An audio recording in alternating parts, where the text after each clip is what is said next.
پیارے عزیز بچوں، پردے میں بیٹھ کر بزم مصطفیٰ کو سننے والی اسلامی رشتے کی میری ماں اور بہنوں، السلام علیکم ورحمۃ اللہ وبرکاتہ۔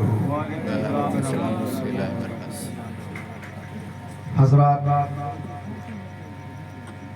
نہایت ہی قابل مبارکباد ہیں آپ لوگ کہ شب شام سے لے کر اب تک آپ لوگوں نے اپنی محبتوں کا نذرانہ بارگاہ رسالت مآب صلی اللہ علیہ وسلم میں پیش کیا اور بہت ہی قیمتی وقت کو آپ نے خرچ کیا ہے، اور قابل مبارکباد ہیں عالی جناب عین الحق صاحب، جنہوں نے اپنے اہلیہ محترمہ کے 10ویں کے موقع سے اِسال ثواب کی محفل کو سجا کر ہم سب کو بلایا ہے۔ اللہ تبارک و تعالیٰ اس بزم مصطفیٰ کو سجانا ہم سب کا آنا قبول فرمائے اور ہم سب کے لیے اس بزم مصطفیٰ کو ذریعہ نجات بنائے۔ ابھی آپ نے مجھ سے پیشتر عزت مآب فاضل نوجوان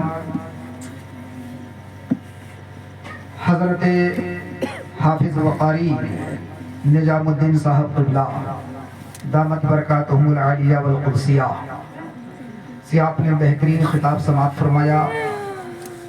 بعدہ عالی جناب شمیم صاحب اور اس کے بعد عالی جناب نصر الدین صاحب، یہ تمام تر لوگ نبی کی تعریف پیش کر رہے تھے اور آپ حضرات محظوظ ہو رہے تھے۔ وقت بڑی تیزی سے اپنے دامن کو سمٹ رہا ہے اور ان تمام چیزوں کو مد نظر رکھتے ہوئے میں بھی تیزی سے اپنی بات کو سمٹنے کی کوشش کروں گا، کیونکہ مجھے پتا ہے کہ سردی کا موسم ہے اور زیادہ تر پیرنا اور پیرانا یہ اچھا نہیں لگتا۔ کسی شاعر نے کہا ہے کہ بے جان پرندوں پہ ہم وار نہیں کرتے۔ اگر ٹھنڈی نہیں لگ رہی ہے تو ایک مرتبہ سبحان اللہ بول سکتے ہیں۔ بے جان پرندوں پہ ہم وار نہیں کرتے، مرجھائے ہوئے پھولوں سے ہم پیار نہیں کرتے۔ حضرات، جذبہ اگر بیدار ہے تو موت کے حوالے سے 2-4 باتیں آپ تک پہنچاؤں گا، پھر اس کے بعد میں سلام پڑھ کر اس محفل پاک کا اختتام کر دوں گا۔ سنیں گے؟ ایک مرتبہ دونوں ہاتھوں کو اٹھائے اور بولے یا رسول اللہ۔ الحمدللہ الحمدللہ نحمدہ ونصلی ونسلم علی حبیبہ الکریم، اما بعد فاعوذ باللہ من الشیطان الرجیم، بسم اللہ الرحمن الرحیم۔ یا ایہا الذین آمنوا قوا انفسکم واہلیکم نارا۔ آمنت باللہ صدق اللہ العظیم وبلغنا رسولہ النبی الامین الکریم ونحن علی ذلک لمن الشاہدین والشاکرین والحمد للہ رب العالمین۔ آئیے بارگاہ رسالت میں جھوم کر محبت کے ساتھ درود پاک کا نذرانہ پیش کریں۔ اللہم صلی علی سیدنا و شفیعنا و حبیبنا مولانا محمد مادن الجود والکرم وآلہ وبارک وسلم، صلو علیہ صلاۃ و سلام علیک یا رسول اللہ صلی اللہ علیہ وسلم۔ آپ حضرات، اس بزم مصطفیٰ میں جب سے بیٹھے ہیں، آپ کے نامہ اعمال میں نیکیوں کا اضافہ ہو رہا ہے، کبھی سبحان اللہ کی صورت میں، کبھی درود پاک کی صورت میں، کبھی اللہ اکبر کی صورت میں۔ آپ حضرات اپنے دامن میں نیکیوں کا اضافہ کر رہے ہیں، اور عالی جناب عین الحق صاحب نے تو آج سب کو شریک کر لیا ہے اس ثواب میں۔ اللہ تعالیٰ انہیں سلامت رکھے۔ کیا سنایا جائے، کیا پیش کیا جائے، بس دل یہی کہتا ہے کہ کیا نظر کروں تجھ کو، کیا نظر کروں تجھ کو، کیا چیز ہماری ہے، کیا نظر کروں تجھ کو، کیا چیز ہماری ہے، ارے یہ دل بھی تمہارا ہے،